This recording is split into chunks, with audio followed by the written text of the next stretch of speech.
জংলার হরিণী শিকারীর হাতে বন্দী হয়ে পড়ে আছে। সুতার জাল, মোড়া সুতার জালের মধ্যে সাগর থেকে জাল দিয়ে বড় বড় মাছ ধরে না, শিকারী দুই পাহাড়ের চিপায় সুতার জাল পাইতা ওই জংলার মধ্যে লাঠি দিয়া বাইরেছে। লাঠির বাড়ির আওয়াজ শুনে হরিণ তো একটা দুই পাহাড়ের মাঝখান দিয়া দৌড় দিয়ে গিয়া সুতার জালে আটকিছে। যত নড়াচুরি করে ততই জাল পেছায়।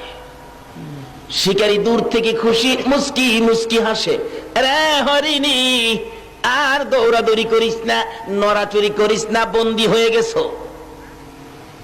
ভালো করে পেঁচাইয়া শিকারী শেষরাইয়া কিতাব লেখে। আলগাইতে পারে না ভারী বেশি, হরিণটা মোটা তাজা বেশি ছিল বিদায় শেষরাইয়া নিতেছে।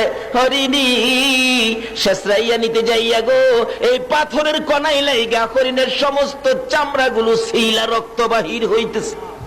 হরিণ গাছের গোড়ায় যখন জালটা দিয়ে বেঁধে রাখলো, হরিণ চোখের পানিগুলো ছেড়ে ছেড়ে কাঁদতেছে। একটু পরে দেখা যায় দয়ার নবী মায়ার নবী এই রাস্তা দিয়ে আসতেছে। আল্লাহু আকবার বলুন। হরিণ দূর থেকে আমার নবীকে দেখে চোখের পানি ছেড়ে ছেড়ে ডাকতেছে, প্রভু গো আমার জবান খুলে দাও না, তোমার বন্ধু রাহমাতাল লিল আলামিনের কাছে আমার মনের দুঃখগুলি বলি।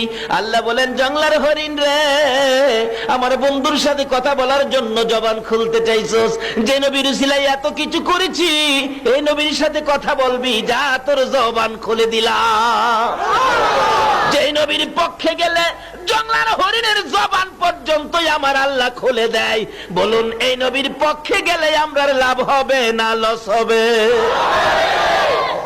কাছাকাছি আসার পরে হরিণ ডাকতেছে, প্রভু গো আপনার বন্ধু আইসা গেছে, জবানটা খুলে দেন না। আল্লাহকে যা জবান খুলে দিলাম। হরিণ ডাকতেছে, প্রভু গো আপনার বন্ধু আইছে, কথা বলি। প্রথম সালাম দিলেন, আসসালাতু ওয়াসসালামু আলাইকা ইয়া রাসূলুল্লাহ। নবী কই কি আশ্চর্য, হরিণ সালাম দিতেছে, কি ব্যাপার হরিণ? হুজুর আমি বিপদে পড়ে গেছি, শিকারীর হাতে বন্দী।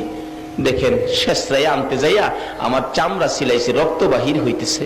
নবী গো এটা তো সাধারণ দুঃখ, এর চেয়ে বড় দুঃখ, মাত্র 2টা বাচ্চা প্রসব করেছি,